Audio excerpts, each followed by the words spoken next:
Da última vez expusemos como boas intenções podem levar às leis mortais quando a adoração é imposta e a consciência silenciada. Hoje, esse mesmo espírito está retornando, porém mais forte, global e mais enganoso do que nunca. Neste episódio final, revelamos uma aliança sagrada crescente, onde protestantes e católicos, esquerda e direita, até mesmo ativistas climáticos, se unem para pressionar pela aplicação do domingo. Exporemos como as leis de descanso se tornam leis de adoração, como os milagres podem enganar milhões e como a marca da besta será enquadrada como a solução para a crise mundial. Isso é mais do que política, é profecia. E no cerne disto está o maior teste de todos. Você obedecerá a Deus ou ao homem que protege o trabalhador? O caso das leis dominicais. Um dos argumentos mais fortes apresentados a favor das leis dominicais, tanto no passado quanto hoje, é surpreendentemente prático e não estritamente teológico. É a alegação de que um descanso dominical exposto por lei protege trabalhadores da exploração e beneficia a sociedade como um todo. Os proponentes geralmente os enquadram dessa forma. Precisamos por lei de um dia de descanso para evitar que grandes empresas exijam trabalho contínuo. A classe trabalhadora merece uma pausa, um tempo para a família, adoração e saúde. As leis dominicais garantem que até mesmo o trabalhador mais pobre possa descansar, porque se tudo estiver fechado, ele não será pressionado a trabalhar. Esse argumento agradou não somente aos clérigos, mas também aos líderes sindicais e reformistas sociais. No final dos anos 1800, por exemplo, Wilbur Craft forçou sua cruzada dominical citando figuras do movimento trabalhista. Um sindicalista chamado Sr. Broadhurst foi citado como tendo dito: para aqueles que vivem uma vida incessante de trabalho árduo, o domingo é o que o riacho refrescante no deserto é para um viajante cansado.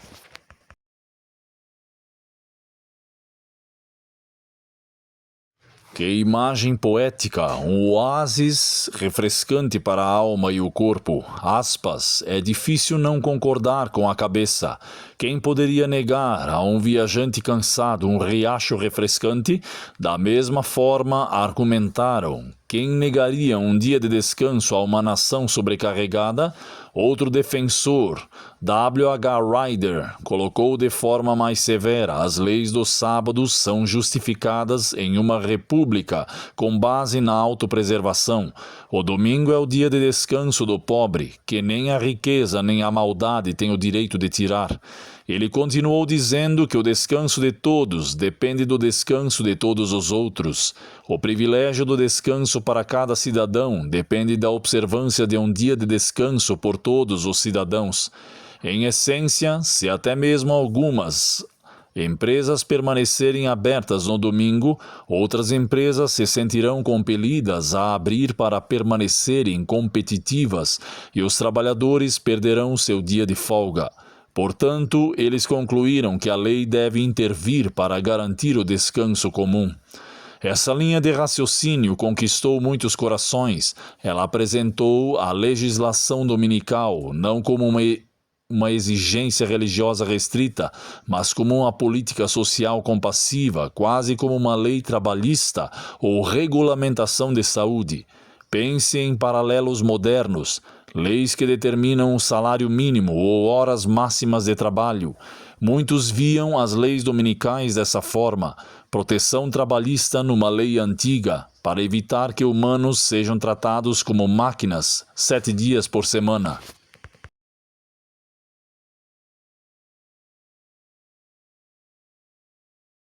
Esse argumento não é desprovido de mérito à primeira vista. A preocupação com os trabalhadores é absolutamente válida. O próprio Deus demonstrou essa preocupação no 4º mandamento. Ele disse que até os servos, até mesmo o gado, devem descansar no sábado. Em Êxodo, capítulo 8, verso 10, Jesus disse: o sábado foi feito por causa do homem, para o bem da humanidade.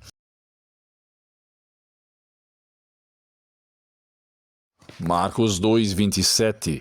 O descanso é um dom divino, e de fato muitas nações seculares hoje exigem pelo menos um dia de folga por semana para os funcionários, embora não necessariamente todos no mesmo dia. Então, qual é o problema? A questão é qual dia e quem escolher. O problema com as leis dominicais não é o impulso de dar descanso às pessoas, é a união de impulso com a autoridade religiosa e a compulsão. Se o governo simplesmente dissesse que cada trabalhador deve ter um dia de folga de acordo com sua consciência ou de acordo com o empregador, isso seria uma coisa, mas uma lei dominical não dá essa flexibilidade. Ela diz que você deve descansar no domingo, seja ou não um dia santo escolhido por você.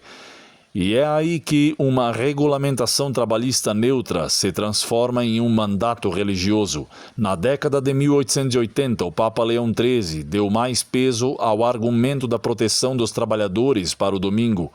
Em 1891, ele emitiu a famosa encíclica Rerum Novarum, em latim, para coisas novas, abordando a condição das classes trabalhadoras. Nela, ele reconheceu a exploração que muitos trabalhadores enfrentavam na era industrial. Em seguida, ele afirmou que o trabalhador também tem interesses, pelos quais devem ser protegidos pelo Estado, antes de tudo, aos interesses de sua alma. O que ele quis dizer? Ele esclareceu na próxima sessão. Disto decorre a obrigação de cessação do trabalho e da labuta aos domingos e em certos dias santos. O Papa estava dizendo que o Estado deveria salvaguardar a alma do trabalhador, garantindo que ele pudesse honrar o domingo e cuidar de questões espirituais. Além disso, Leão XIII alertou que o descanso não deveria ser um tempo de vício ou diversão idolátrica, mas deveria ser um descanso do trabalho santificado pela religião. Na visão de Leão, o descanso dominical era um direito social e um dever sagrado. Suas palavras encorajaram muito aqueles que queriam uma legislação dominical. Afinal, ali estava a mais alta autoridade da Igreja Católica Romana, endossando o conceito. Notavelmente, o Papa atual, naquela época, Leão XIII, foi citado por defensores do domingo na América para mostrar que sua causa tinha amplo apoio cristão. E, curiosamente, em nossos dias, o papado continua a promover o descanso dominical como parte de seu ensinamento social. Por exemplo, Papa Francisco, em sua encíclica Laudato Si de 2015, associa o cuidado com a criação ao descanso do domingo. Quando ouvimos esses argumentos, sejam de reformadores protestantes ou papas católicos, ouvimos muito bom senso e até ecos da verdade bíblica. Os humanos precisam de descanso. A sociedade se beneficia quando as famílias podem se reunir em um dia comum. Os trabalhadores não devem ser escravos do lucro. Esses são princípios justos. O diabo, no entanto, está nos detalhes, literalmente. A profecia nos diz que, na crise final, um movimento aparentemente benigno para o bem comum se tornará um veículo para a marca da besta.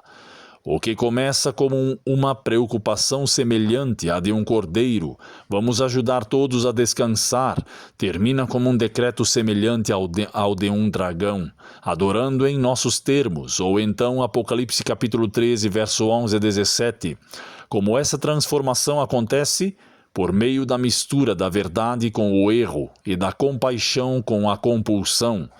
Podemos reconhecer que o caso das leis dominicais tem alguns pontos válidos sobre descanso e trabalhadores. Mas também devemos desmascarar o erro de escolher o dia errado e escolher a força em vez da liberdade. Deus reservou um dia para o descanso, mas é o sétimo dia, o sábado. De acordo com a Bíblia, Gênesis capítulo 2, 2 a 3, Êxodo 20, verso 10, e Deus queria que todos, até mesmo os servos estrangeiros, desfrutassem desse descanso. Êxodo capítulo 20, verso 10, no entanto, o próprio Deus não impõe nem mesmo seu próprio sábado a ninguém. Ele convida, ordena, implora, mas não obriga por meio de penalidades civis. No minuto em que usamos a aplicação da lei para a proteção proteger o descanso do homem, temos que ser extremamente cuidadosos para não invadir o reino da imposição de uma observância religiosa. É uma linha tênue. Alguns sugerem bem abandonar a lógica religiosa, torná-la puramente secular, chamá-la de dia da família ou dia da comunidade. Isso pode soar melhor, mas em culturas profundamente moldadas pelo cristianismo, todos sabem que é efetivamente uma observância dominical. A verdade é que o dia de descanso de uma pessoa é o dia de adoração de outra. Não é possível separar totalmente os dois, portanto, qualquer dia de descanso patrocinado pelo governo inevitavelmente favoreceria o dia da religião majoritária e interferirá no livre exercício da minoria. E é exatamente sobre isso que a profecia adverte. Ele faz com que todos, pequenos, grandes, ricos e pobres, recebam a marca. Apocalipse capítulo 13, verso 16. Causa implica coerção. É feito em nome de algo bom, segurança, unidade, tradição, mas resulta em opressão. Portanto, a defesa das leis dominicais que protegem o trabalhador é ironicamente a própria razão pela qual devemos nos opor a elas. Queremos absolutamente que o trabalhador seja protegido, mas não roubando sua liberdade de adoração. Não dizendo que você pode descansar, mas apenas nos nossos termos e no nosso dia. Existem outras soluções: justiça social no trabalho, acordos coletivos, equilíbrio, vida profissional. No momento em que você sacrifica um dia na lei, você marginaliza aqueles cuja consciência está ligada a outro. E no final, se a história servir de guia, os sentimentos nobres darão lugar a unições severas aos dissidentes. Tudo isso enquanto as pessoas dizem a si mesmas que é para o bem maior. Quão importante é expor a falha no fundamento desse argumento, ao mesmo tempo em que defendemos o verdadeiro princípio de descanso para todos. Deus realmente quer dar descanso. Vinde a mim e eu vos darei descanso. Jesus disse em Mateus capítulo 11, verso 28. Mas o descanso que ele dá está vinculado à liberdade e ao amor, não a injunções legais. Podemos trabalhar em direção a uma sociedade que valoriza o descanso sem cruzar a linha de um mandato da Igreja e Estado. Podemos proteger os direitos dos trabalhadores sem infringir os direitos da consciência. Esse equilíbrio é delicado, mas é o caminho da retidão e da sabedoria. Por trás de todo o movimento da lei dominical, seja no século IV, no século XIX ou hoje, existe uma ideia poderosa de que a Igreja e o Estado devem trabalhar juntos para defender o que é santo. Essa ideia foi denominada dominionismo ou teologia do domínio nos tempos modernos. A crença de que os valores e líderes cristãos devem dominar o governo e os sistemas jurídicos é essencialmente o sonho de uma aliança sagrada. Seus proponentes apontam para eras na história em que afirmam que a sociedade era melhor porque as leis civis impunham as doutrinas cristãs. Um exemplo favorito que eles citam é a era do imperador Constantino, o imperador romano que em 321 d.C. emitiu a primeira lei civil dominical, declarando o domingo um dia de descanso do trabalho no Império Romano. Eles também remontam à Idade Média, quando, como eles descrevem, os estados eram governados pela filosofia do Evangelho. Na verdade, o Papa Leão XIII, que reconhecemos anteriormente, relembrou exatamente isso em uma encíclica. Houve uma época em que os estados eram governados pela filosofia do Evangelho. As leis, instituições e moral do povo, permeando todas as classes da sociedade, e a Igreja e o Estado estavam alegremente unidos. De acordo com Leão XIII, esse era um ideal para lutar por uma época de intercâmbio amigável de bons ofícios entre o governo civil e a Igreja. Essa visão é extremamente atraente para muitas pessoas devotas. Imaginem uma nação onde todas as leis encorajam a virtude e desencorajam o pecado. Nenhum material obsceno, nenhum aborto, nenhuma invasão secular no templo sagrado, etc. Imaginem a mais alta autoridade do país reconhecendo Jesus Cristo como Senhor em sua Constituição. A meta da Associação Nacional da Reforma para um crente frustrado com o secularismo desenfreado, isso soa como o paraíso na terra. O grito de guerra se torna: vamos trazer Deus de volta ao governo e devemos reivindicar a América para Cristo. Vozes dominionistas modernas argumentam explicitamente que os infortúnios, o crime, a imoralidade e os desastres da América se devem ao fato de ter expulsado Deus da esfera pública. Ao proibir a oração nas escolas, remover as exibições dos 10 mandamentos, permitir que o domingo perdesse seu status especial e assim por diante. O remédio, dizem eles, é trazer a Igreja e o Estado de volta à condição de conquistados, assim como Leão XIII descreveu. Alguns até citam as palavras do Papa com a aprovação, observando como ele lamentou as tentativas de construir a sociedade em doutrinas diferentes daquelas aprovadas pela Igreja Católica. Dessa perspectiva, qualquer política não enraizada na doutrina cristã é suspeita.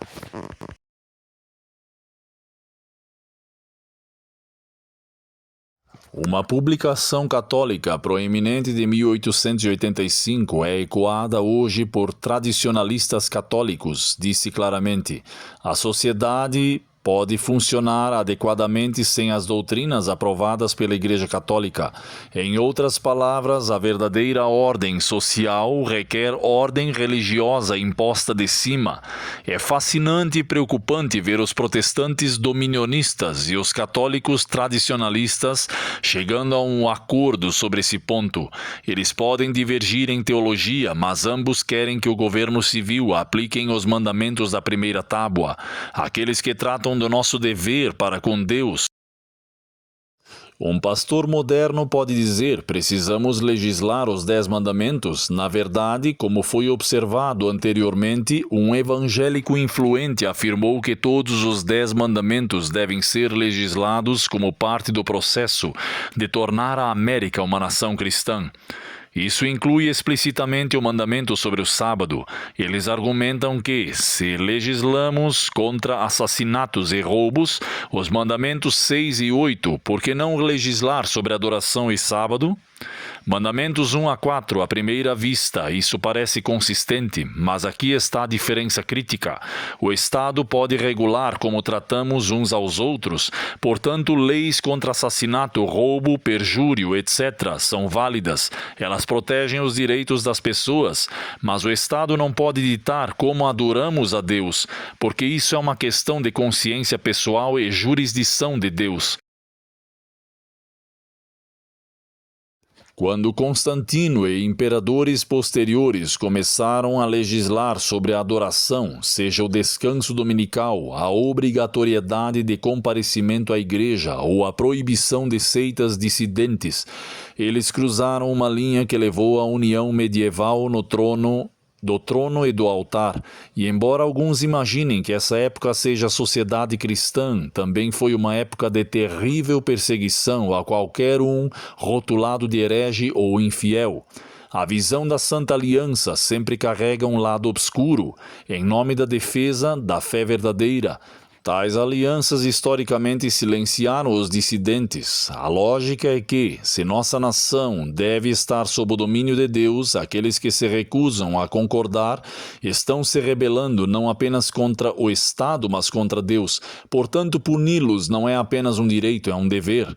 Essa é precisamente a mentalidade dos eventos proféticos finais descritos em Apocalipse capítulo 13, onde a imagem da besta fala e faz com que aqueles que não a adorem sejam mortos.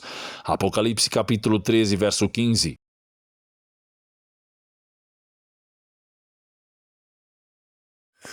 Uma imagem da besta significa um sistema que espelha a união entre igreja e Estado do papado medieval. De acordo com a profecia, a América protestante formará tal imagem ao se unir ao poder civil para impor a prática religiosa.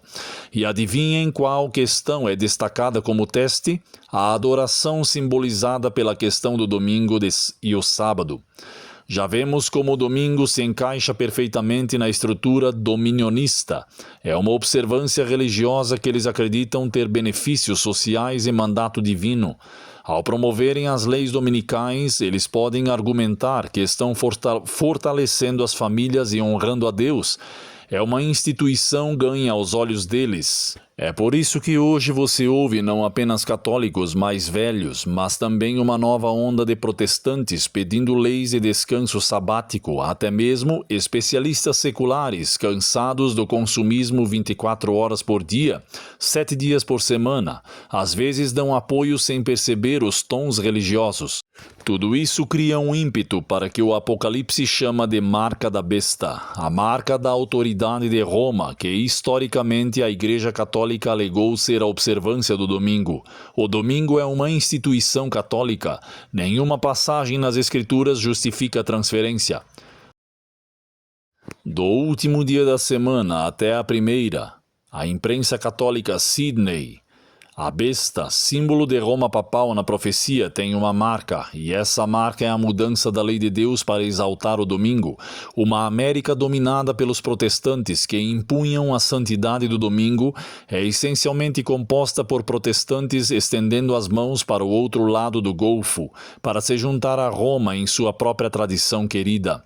E de fato, no final dos anos 1800, vimos protestantes dizerem abertamente que alegremente dariam as mãos aos católicos para alcançarem as leis dominicais. Hoje vemos isso nos movimentos ecumênicos, onde as diferenças são deixadas de lado para lutar juntos contra o secularismo. Então, o que está acontecendo? O cenário está sendo preparado para uma aliança sem precedentes. Pensem nisso. Protestantes conservadores, católicos tradicionais e até mesmo alguns judeus ortodoxos e muçulmanos que valorizam seus dias santos, todos podem se unir em torno do menor denominador comum, do domingo como um dia de descanso civil, já que é o mais amplamente reconhecido na herança ocidental. Os liberais, por sua vez, podem se unir por razões socioambientais. À medida que essa aliança se forma, milagres ou eventos extraordinários profetizados como grandes maravilhas, em Apocalipse capítulo 13, verso 13 ao 14, podem dar credibilidade divina aos olhos do público. Então virá o teste final, uma lei que todos devem honrar o sábado cristão, ou enfrentar penalidades econômicas e eventualmente físicas. Apocalipse capítulo 13, verso 17, 13 e 15.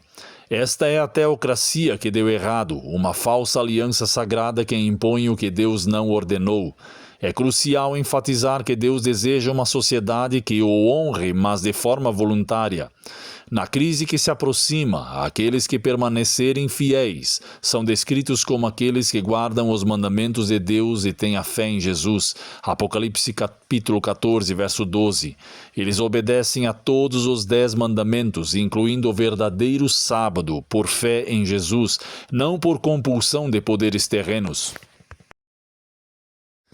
Do lado oposto estão aqueles que, por coerção ou conveniência, aceitam a marca do poder da besta e seu sistema de igreja e Estado. A linha divisória é a lealdade e a autoridade de Deus versus a autoridade religiosa humana.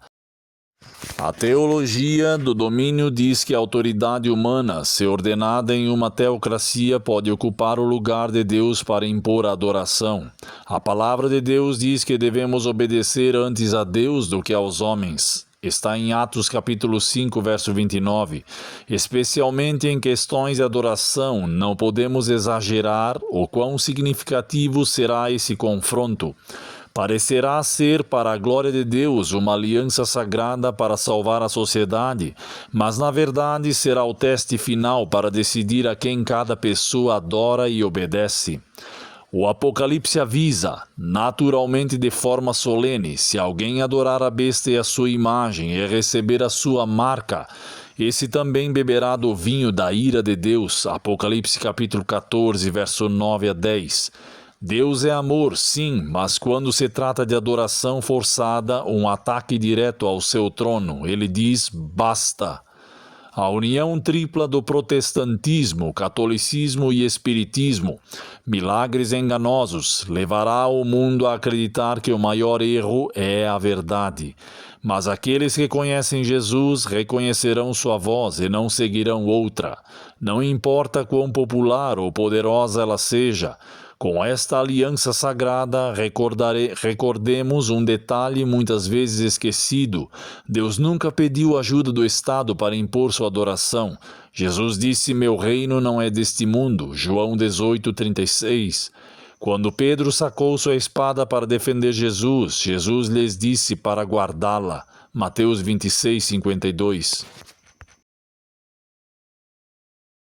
O Evangelho vence pela verdade e pelo amor, não por decretos legislativos ou policiais. A Igreja perde sua pureza e poder quando agarra o braço do Estado. Trai a Cristo, como os clérigos de outrora pediram aos romanos a crucificação de Nosso Senhor. Devemos nos apegar a esse princípio, especialmente se nos encontrarmos em minoria. Podemos ansiar profundamente que nossa nação se arrependa e honre a Deus, mas devemos fazer a obra de Deus do jeito de Deus, por meio da pregação, ensino, serviço e oração, nunca pela força.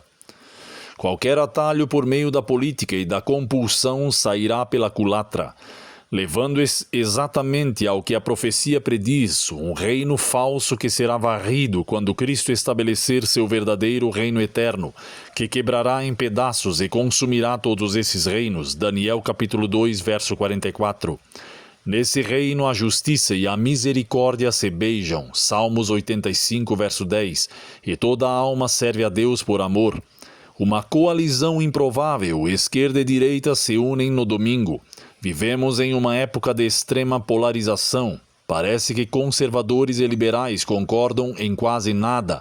No entanto, surpreendentemente, o movimento para impor a santidade do domingo está forjando uma ponte entre esses dois campos. Uma coalizão improvável está tomando forma.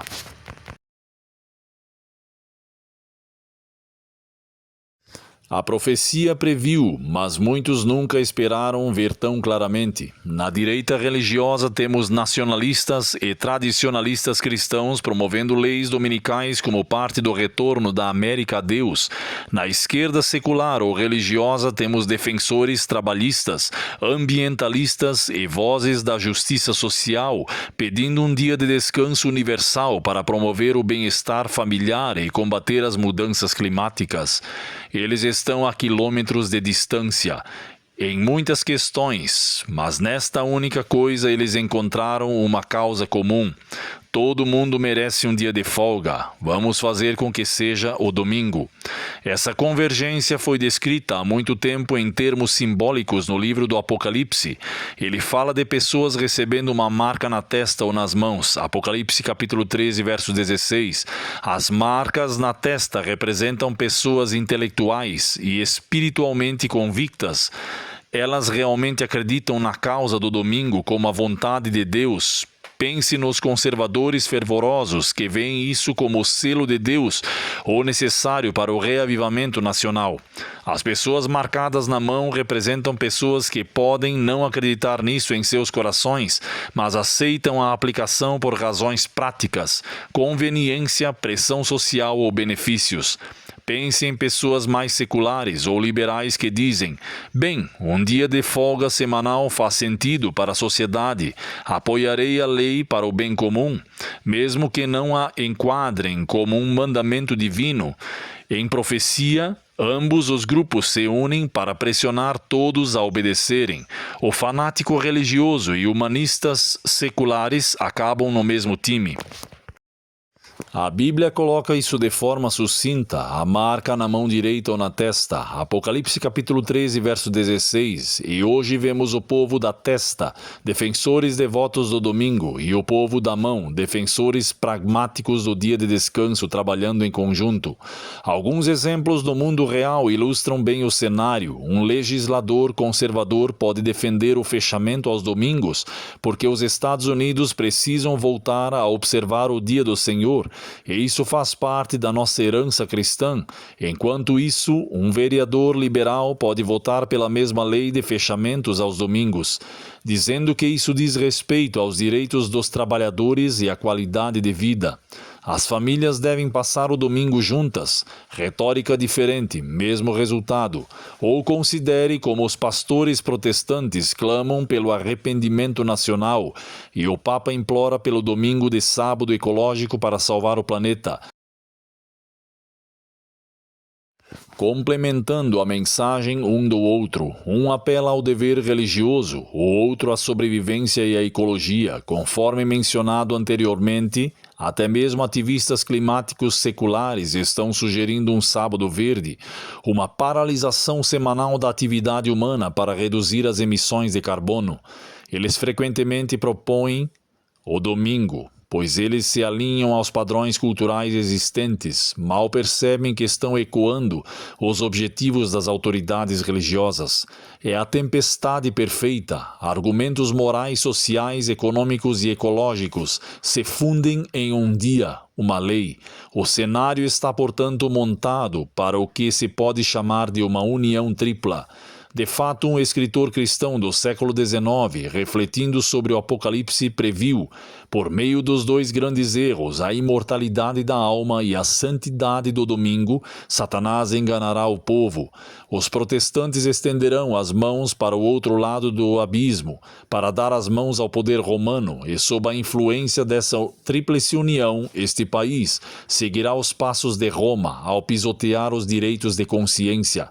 Vemos isso acontecendo, protestantes chegando a Roma, certo?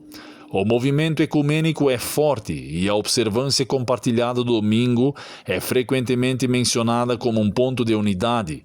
Protestantes em Roma chegando aos poderes seculares, até mesmo ao espiritismo ou movimentos seculares. Os direitos de consciência, especificamente o direito de guardar o verdadeiro sábado do sétimo dia de Deus, estão de fato sendo ameaçados, embora a maioria ainda não perceba. Essa coalizão é improvável no sentido de que quem teria pensado, por exemplo, que governos seculares na França ou na Alemanha, orgulhosos de sua lei ou secularismo, imporiam os sábados semelhantes aos da igreja? Mas eles impõem. Lojas fechadas aos domingos por lei em muitos lugares, com mãos de obras, sindicatos apoiando. Quem imaginaria que democratas e republicanos concordariam com a iniciativa baseada na fé? Mas quando surge uma crise, digamos uma emergência nacional ou calamidade, observem a rapidez com que uma proposta de descanso dominical pode ganhar força bipartidária como uma solução unificadora. Já quando desastres acontecem como furacões ou pandemias, vozes clamam que podem ser o julgamento de Deus e que precisamos retornar ao culto de adoração. Outros pedem um tempo para pausar nossa economia e deixar a terra se curar. Esses sentimentos só vão crescendo. De uma perspectiva profética, também sabemos que sinais milagrosos fortalecerão essa coalizão. Apocalipse capítulo 13, verso 14, descreve grandes sinais e maravilhas e até fogo do céu descendo à vista dos homens, para enganá-los e fazê-los apoiar a besta e a sua imagem. Pode-se imaginar aparições ou milagres de figuras religiosas populares, ou mesmo personificações de santos ou de Cristo, exortando as pessoas a voltarem ao culto dominical. Aqueles em cima do muro seriam influenciados. Afinal, se até a própria natureza parece favorecer esse movimento, menos poluição aos domingos, talvez algum motivo inexplicável, curas, as pessoas dirão, isso deve ser de Deus.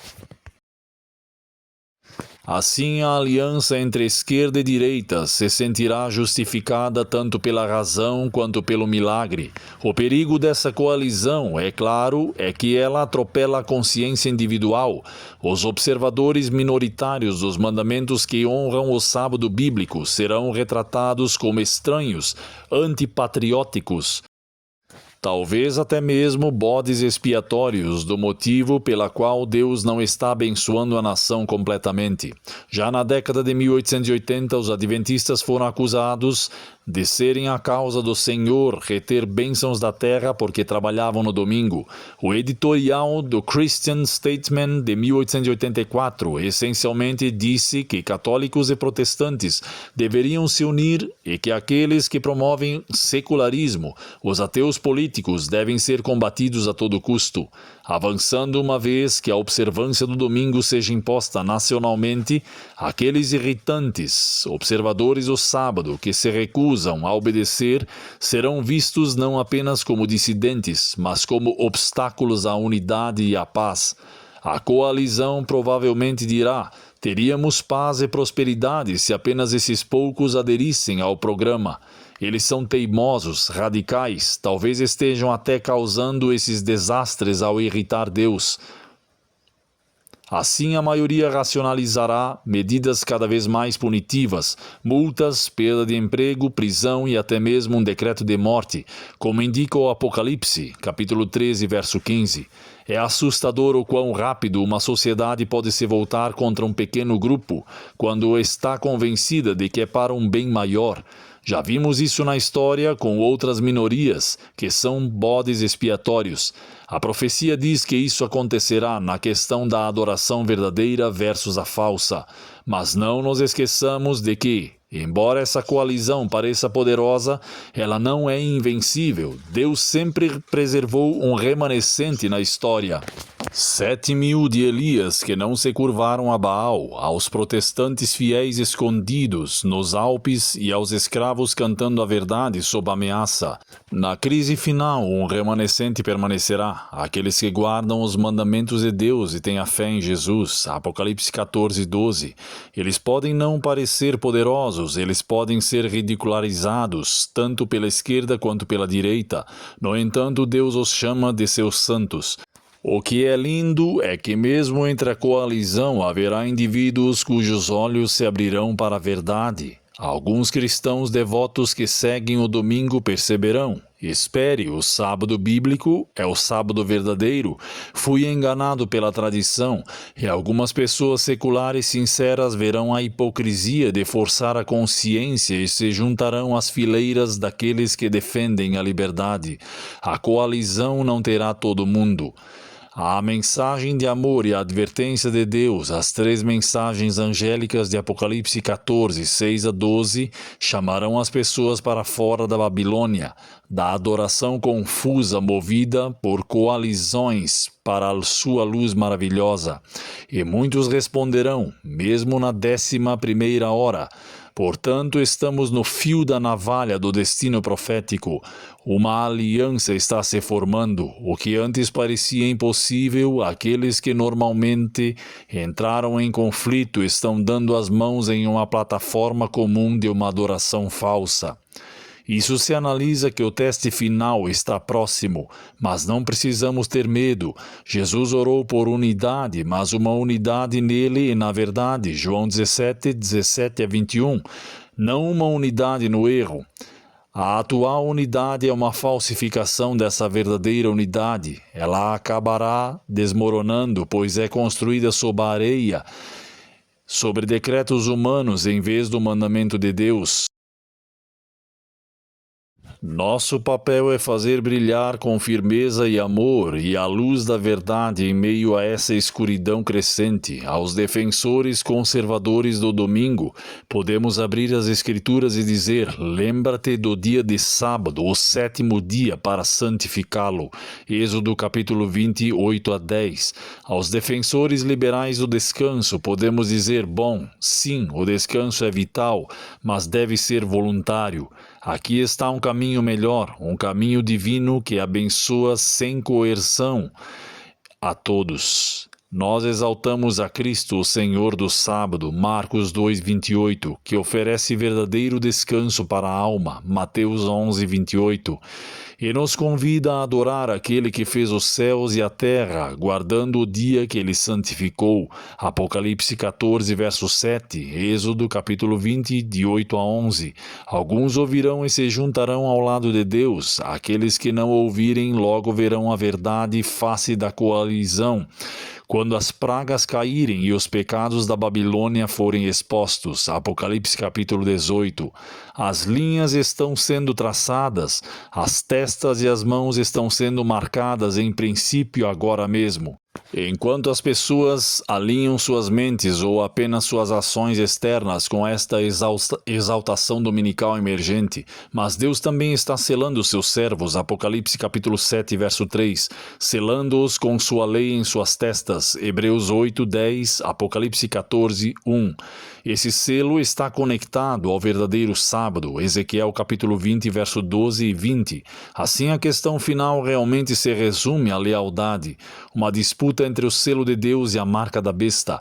A improvável coalizão está apoiando o lado errado dessa disputa, embora não saibam disso, mas os fiéis de Deus de todas as origens, esquerda ou direita, ouvirão o seu chamado e sairão para se posicionar sob a bandeira ensanguentada do príncipe Emanuel.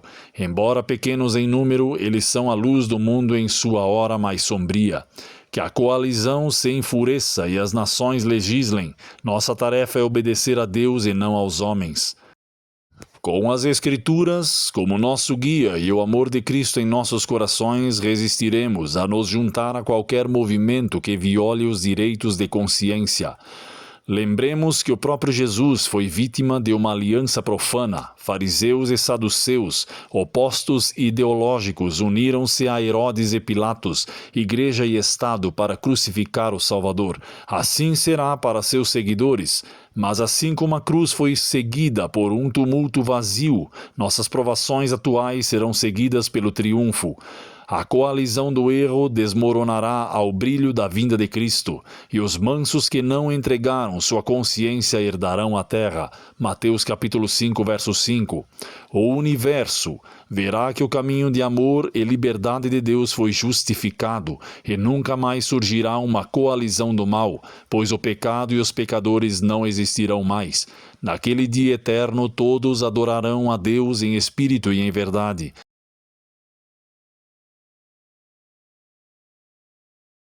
Não pela força, mas por escolha alegre, a mesma coisa que a falsificação de Satanás tentou e não conseguiu suprimir.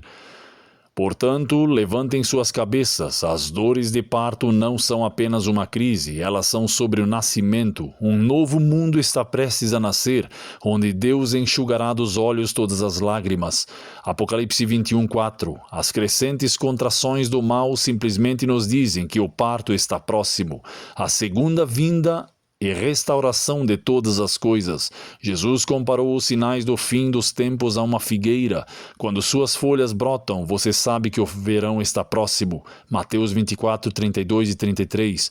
Vendo tudo o que discutimos, sabemos que sua vinda está às portas. Portanto, agora é hora de despertar do sono. Porquanto a nossa salvação está mais perto do que quando cremos. Romanos capítulo 13, verso 11. Acordem, cantem e tenham esperança.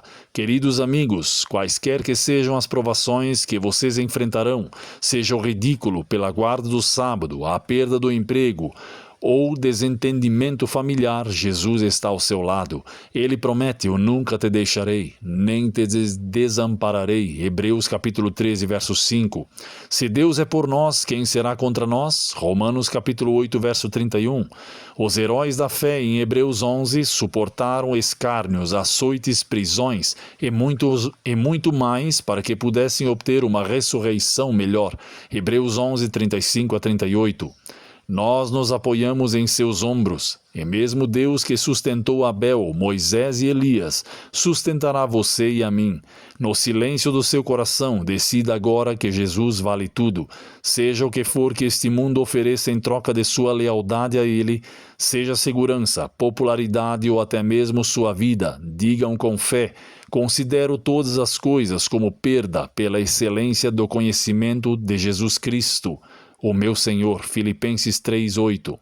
A coragem para enfrentar covas de leões ou fornalhas ardentes não se materializa de repente em uma crise. Ela é construída diariamente, caminhando com Deus e conhecendo sua fidelidade.